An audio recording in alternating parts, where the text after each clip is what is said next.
Hi, hi, hi. So today we have a guest, Melissa. Thank you so much for being here. So, where do I begin? Melissa is a neighbor in the meantime, temporary neighbor. And yesterday, when my phone got stolen, we kind of spoke about the situation, and she shared with me something that I feel would be beneficial to share.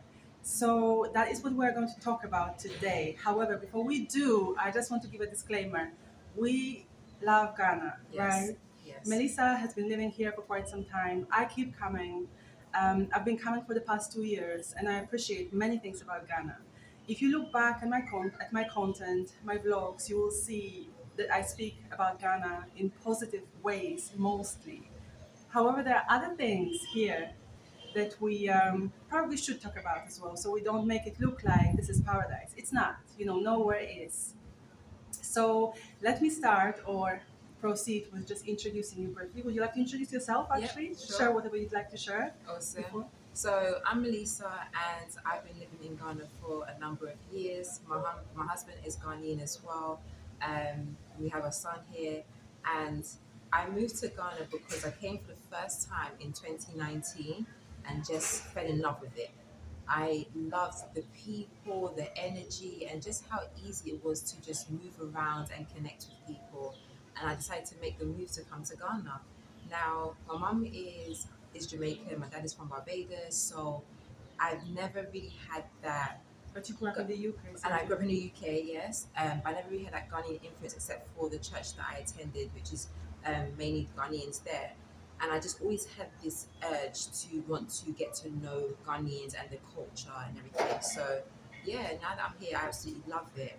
However, when I spoke with Monica yesterday and she shared with me what happened to her and her phone being stolen, broad daylight, um, it just led me to share with her what happened to me this year, so this January, where a boat driver attempted to kidnap me, and this was like 3 p.m. in the afternoon, and he then, when the police got involved, he then tried to distract them by shouting and saying that I had stolen money from him. He claimed that I stole 1,600 cities from him.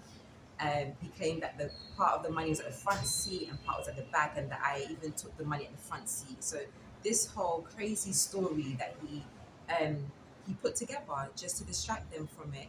But what was most frustrating is that I was dealing with the trauma that this guy tried to kidnap me, but also that the police did not deal with the situation, whereas this lady was in danger and needed help. Those who came to my aid on site, they helped me. But when it got to the police station, there was no like, wow, let's deal with this guy. It was more, okay, so where's the money? Oh But my like they god. were just dealing with the money So how did this situation. situation develop from the beginning? You get into the car, Hmm. you order a boat, Yeah. registered driver, Hmm. you get into the car, you're on your way to a meeting. Yeah.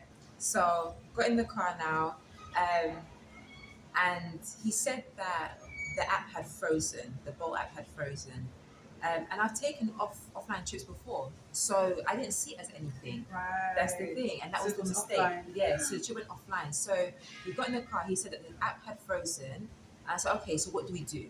He said, oh, you can cancel the trip. Tell me how much it is, and then I'll take you to a destination. I said, okay, fine. I'll tell him how much it was. I even showed him, and I took a screenshot, and then we proceeded. 3 minutes later, he stopped the car, drove off. He stopped the car. He stopped out of a place where there was a security guy and just started tapping his pockets. So that got my attention. I just thought, why does he stop the car randomly, just acting like he's looking for something? Now, if I'm looking for something, I know I'm actually moving things around. I'm putting my hands in my pockets. I'm not just like doing that, the For motion. sure. And it's the way he looked at me in his rearview mirror that made me think something is wrong. So I messaged my husband to say to him that I'm sending him my location because the driver's acting suspicious. Right. So when the driver then stepped out of the car and he kind of looked at me, I then called my husband and I just said to him, and I then spoke to the driver. I said to him, um, "Are you looking for something?" And he said, "Money." And I said, "Oh." And then I said to him, and I looked in front of me just to see if there's anything around. And I said to him, "There's nothing here." And he got in the car And then he just started like lifting things up, but he wasn't really looking. That's the thing, he wasn't really looking. And I said to him, I'm going to book another car. I said to him, I'm on my way to a meeting. I'm in a hurry. So that you can go and look for your money, I'm going to book another car. And he said, no, no, no, it's fine. I will take you. Then I put my husband on video so that he can actually see what was happening. And then he locked the car door, and he drove off. And I said to him, no, stop the car. I want to get out of the car. I said to him, like, since you've lost your money, let me let you get on with what you need to do. And he said, no, no, no, I will take you. I'll take you. And I said to him, no, stop the car. I want to get out of the car. And then my husband then started saying, let her out of the car. And he said, no, no, no, no, I will take her. And then he said, oh, I had money in the car. Now there's no money in the car. I thought, okay, this guy is ridiculous. So as we started arguing, my husband's even arguing with him. I said to him, is this about money? Do you want me to send you money? He said, yes. I said to him, so you're being greedy. So I said, this is all about money. He said, no, no, you took my money. I said to him, no, no, if I'm saying I will send you money, that means I don't have any cash on me. And then my husband said, like, no, you're a kidnapper. You're trying to kidnap her. So I saw there's a little gap in the window, and I saw a group of police officers, and then I shouted, help, help, Oh my he's God. trying to kidnap So me. he was not getting you, He was letting you not. out of the car. He wasn't at all. So even with I shouted at him for help, they started coming towards the car. He drove off. So whereas Oh my I saw God. another lot, I kept quiet after. I saw another lot of police officers that were closer to the road, and I shouted for help just in time for them to hear me and intervene. Oh my God. So one of the police officers managed to get in front of the car, and he stopped the car, and then he opened the car from the outside. And I came out, and then I said, he tried to try to kidnap me. And my husband was on video call still. And he then came out of the car and said, no, she stole my money. She stole my money. And I handed my bags over, and I said, look, I don't have his money on me. You can search me. That's fine. So the female officer took me to a security place. She searched me, searched my bag, everything. My hair was in a bun. She took it out, searched me thoroughly. Wow. What was even Oh violating? my She even looked in my God. underwear. That's how What? thorough. Yeah. So I'm surprised because many people say that when you have an accent and all that, Yeah. you appreciate it in Ghana, Yeah. but you were treated like a common A common thing. criminal. That's what it was. And I just thought, wow. And I've never been, I would say, degraded like that, whether in the UK, whether in Ghana. I've never felt so violated. Oh my God. And the fact that the guy was lying and he was sticking to this lie. When we came out the room, he then like said, "Oh, he wants to see." So she opened my bags and Oh everything, my. and he said that the money might be on me. And then she said, "I've searched her already. She hasn't got." He's like, "No, I want to see." So it's like, What? exactly. And she said, "No, she's not gonna let him see like her search me." He said it might be my phone. I had the same phone case. He wanted her to open the phone case, thinking I had 1,600 seats in my phone I case. cannot believe it. And I just thought, this guy his lies just doesn't make any sense for one. And I think he probably thought I had that amount of money on me to So say, he okay, could get it. exactly. So we then left. So I guess the disappointing thing is that the police entertained him Yeah, that's as the they thing. did. The police on the site, they didn't entertain him that much. They kind of thought, why would you have cash in your car in the first place? You're a boat driver, why would you have the cash in your car? But when it got to the station, because I had left going home, and then the police officer and then left the site, the police officer then escorted me. Not knowing that she lived around the area that I was going for a meeting, she then came in the car with me, and whatever conversation happened at the place, they then called my phone and said we need to come back with the female officer. Because the boat driver then said that the police officer may have been paid off to keep quiet. Maybe she found money and to keep quiet. Wow. So he wanted to press charges, and he said that if the money's not found, he wants me to give him the 1,600 cities back. So we then went to the police station, and for 3 days, it was hearing this crazy story change multiple times. Each time he told the story, it changed. It just didn't make any sense. So I then had to get the CCTV footage from the Oh my restaurant myself, God. because the police weren't active. And even showing him the evidence of what he said in terms of the car windows being down, and all these other things was all lies. They still didn't do nothing about it. So now it's changed my mindset. I was traumatized even I to take can a car by imagine. myself, and I haven't really gotten over it, to be honest, Oh because wow. When was that? When did that this happened in happen? January. This year. Yeah, so it was literally a week before my birthday happened. Oh my So where I was planning like to do certain things, all that changed. My energy was just shifted. Oh, I can imagine. Yeah. It's not something that I would find easy to get over. Mhm. It's not a joke. Like Yeah. you are the victim in Mhm. a foreign country, Mhm. foreign continent, Yeah. and yet oh my god. Yeah. So I had to call the British Embassy as well, to find Wow. out what support they can add. I won't even go into all of that, but the main thing was that being here in Ghana, you have to have your eyes and ears open. You can't just think, Mm. yes, it's a peaceful country, it's beautiful. Everywhere around the world, there's people who are going to do bad things. Mhm. We're not saying that anywhere else is perfect. Right. What we're saying is be mindful, be Mhm. open. Like if you're going out and about, send your location to family and friends so they know that where you are. And since that day, I do like every time I leave the house, I'm in a booked car. I send my location to Right. someone so that they know my whereabouts, Mhm. because you never know who's going to be driving that car. Oh wow. And Bolt did nothing about it as well. They didn't suspend his um, whatever his account to take rides and whatnot. I then had to connect with somebody else from transportation, to intervene in that situation. And it was somebody that knew somebody, Yeah. right? So again, like in Ghana, justice isn't always.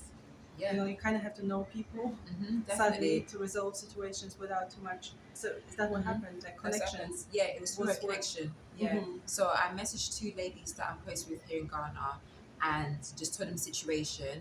Thankfully, they were together, so they just started messaging all these people that they had connections with to come and support. Like they provided contacts for lawyers, people who are in managerial positions in Ghana, Mhm. and they came. They came to the police station to support me. Right. Yeah, so for 3 days, it was just that headache of what's going to happen. When I'm going to deal with the fact that this guy tried to kidnap me. Like, So we didn't did know what's going to anything happen. happen to the guy, or was he just released and he just keeps driving and deceives people? I don't know what's happened now, because once we sent the evidence in terms of the footage, I just said I'm not going to waste my time anymore. Of course, you've wasted Yeah. enough time. Yeah, I just said I'm not wasting my time anymore. This is draining my energy. Nothing's being done. All they do is want money, and I just feel like this is someone's life here, and they're not thinking about how traumatizing it was for me or anybody else. Oh my god. But so many people have been through it, and they give up on the case when they take it to the police station because nothing gets done. Nothing gets done. There's no accountability. Right. That's the problem. Um, would I say not to come to Ghana? No, come to Ghana, Mm. but just be mindful that same way in the UK, there's people who do bad things. It's the same here as well. But the system is different, so it might be the way you deal with things here is different. Exactly. And it may not be as efficient Mm-hmm. a lot of the times Yeah. as it would be outside. Mm-hmm. I know somebody might come for me for that, but for saying that, but it's the truth. It's the truth, yeah. The way things are dealt with in the UK, there's more structure. Mhm. You know that if you get caught, there's going to be Right, consequences. exactly. And the reality is, I'm just going to say it, that I feel like in Ghana, what I've seen is that you can pay somebody off. You can place it, yeah. And that's the reality. Uh-huh. And in a lot of countries, not just Ghana, there's countries that you can just pay somebody off and they can keep quiet and, put things under, like on the quiet. You might be able to do it on a high level, like if Yeah. you really have a lot of money, Yeah. but not on Mm-hmm. on the scale that it's happening here Yeah. in Ghana. I guess in Africa maybe I shouldn't talk because I only know Ghana. Yeah. It's a lot. It is It's a lot. And it's just more, I feel like this is a good conversation because it's building an awareness to Yes. protect people. Especially people Yeah. like us coming from the diaspora who do not know the system. Yeah. So, if you are planning to Mhm. come after us, we are not here to bash Ghana. We are Mhm. not here to promote Ghana. We are here to tell the truth. Yeah. And like I said, there's so much positive content about Mhm. Ghana on my channel. Please go and watch it. Yeah. But it's important to say everything, not just one side, Yeah. and pretend like, Ghana is paradise. Ghana is not paradise. There is Yeah. no paradise on this side of life. So yes, be vigilant. Yeah. Yeah. Exactly. Even with those registered drivers, especially Definitely. going offline may not be the best idea. Mm-hmm. Uh, I learned it the hard way. yeah, so did I yesterday.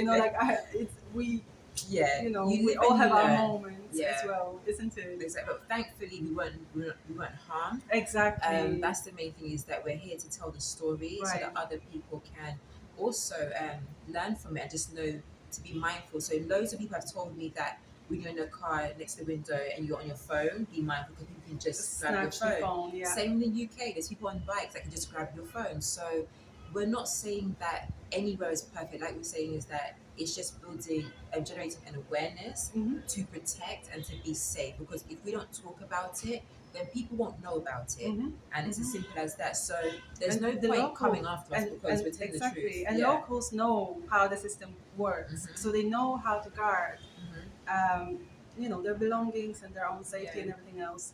People coming from the diaspora, many times they come with this "I'm coming" Glamorized. exactly Yeah. idea, and it's not good. It's Mhm. dangerous. Actually, it is Yeah. dangerous. Yeah. So be careful.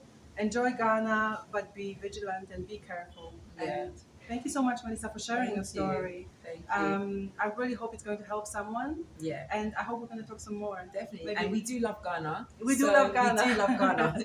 We do do love love Ghana. Ghanaians as well. So Yes. yeah, do not get it twisted. We do Yeah, love Ghana. absolutely. Yeah. Let's just make that very, Yeah. very clear. Thank you so much. Thank you so much. Oh, I love it.